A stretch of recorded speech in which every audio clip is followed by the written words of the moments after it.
Great. So I'm Dustin Smith from Hum. Hum's a customer data platform. I'm going to tell you a little bit more about that.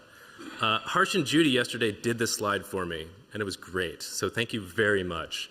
But we've gone through the print to digital shift. That's largely complete.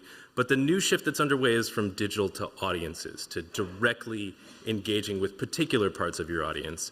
And you again did this slide for me, so thank you for that as well. So there are multiple constituencies within your own audience, so readers and authors and editors and reviewers alike. And ultimately they're calling out for actually being engaged with under those guises as readers and authors and editors. So more individualized, personalized experiences. And publishers do sit on a goldmine of data, but it's ultimately identity data about people and transactional data. Unfortunately, it's mostly siloed and inconsistent, so that makes it rather difficult to use. But the bigger wasted opportunity is actually the behavioral data. So the data that comes from people-content interactions. And that's 99 or greater % of the data that publishers actually have access to. And historically, this has been unstructured data, so very, very difficult to make useful. And so what Hum has done, one of the key things that Hum has done is developed Qbert, which is a large language model built on similar technology to GPT. It's Google's version of GPT, which is called BERT. The Q is content understanding engine. So we can deeply understand content and what it's about and apply a consistent set of tags across all content. And that allows us to create structured behavioral data. And so what Hum does is we integrate with all of publishers' digital platforms, and we're able to combine the sort of classic data goldmine that publishers sit on, the demographic, transactional, and identity data, and combine that with behavioral data. So we know who people are and what they engage with. And so we're able to create a golden record. So this is the best data that exists about a person.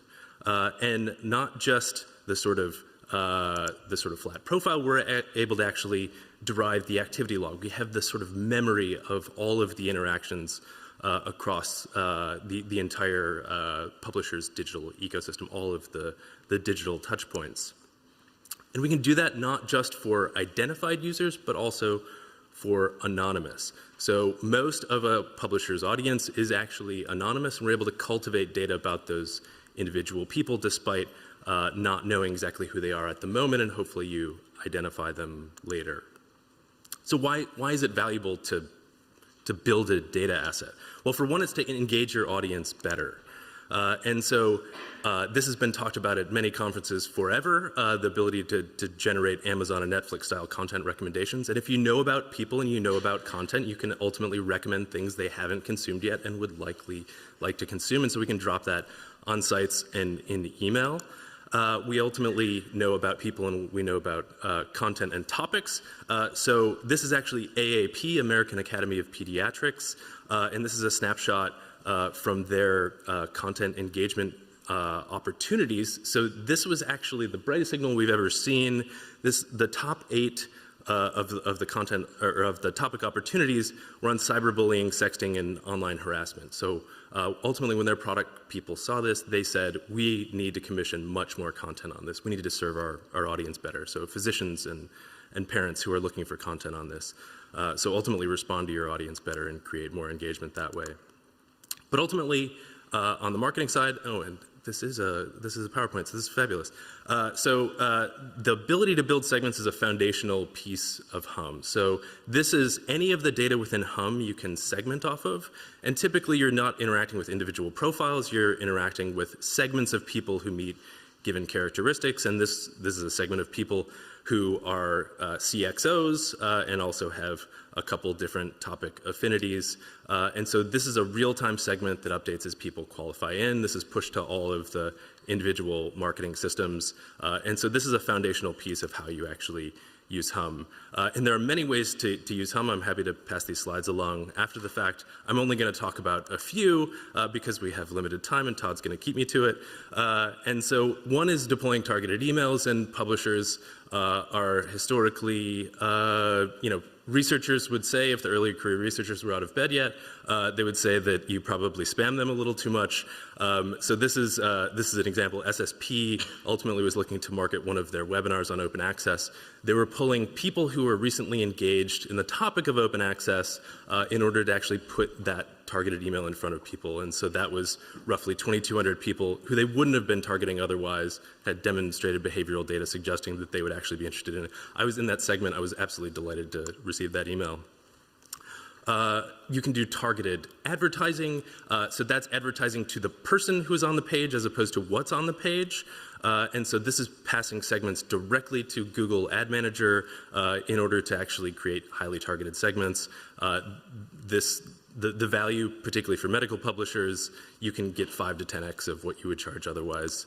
But I want to give you a sort of multiple tricks sort of use case as well. So this is author recruitment, sort of end-to-end, pulling on multiple of the things that Hum can do. And so this is the opportunities, like we saw with AAP. We're looking at Rockefeller University Press here, with their permission, of course.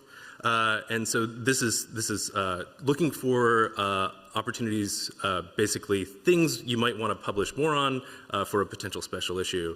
And so ultimately what we're going to do is publish a special issue on the fusion of antibodies and antigens.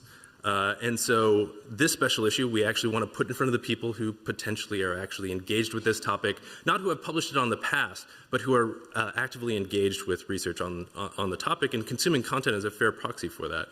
So this is 24,000 people who have recently engaged on this topic, and what we're going to do is we're actually going to put a pop-up modal only targeted to those 24,000 people when they visit the instructions for authors page. So a suggestion that they may actually have something in the can, so to speak. And so it's only those 24,000 people, only when they reach the instructions for authors page. And when you fill out this pop-up modal, ultimately you will be populated into a new segment which can then power a drip campaign via targeted marketing. So you can send an email directly from the guest editor saying, ultimately, encouraging them to submit to this special issue. For those who are very far along, they know that their data is valuable as their content, and Hum is the way you get there. So thank you very much.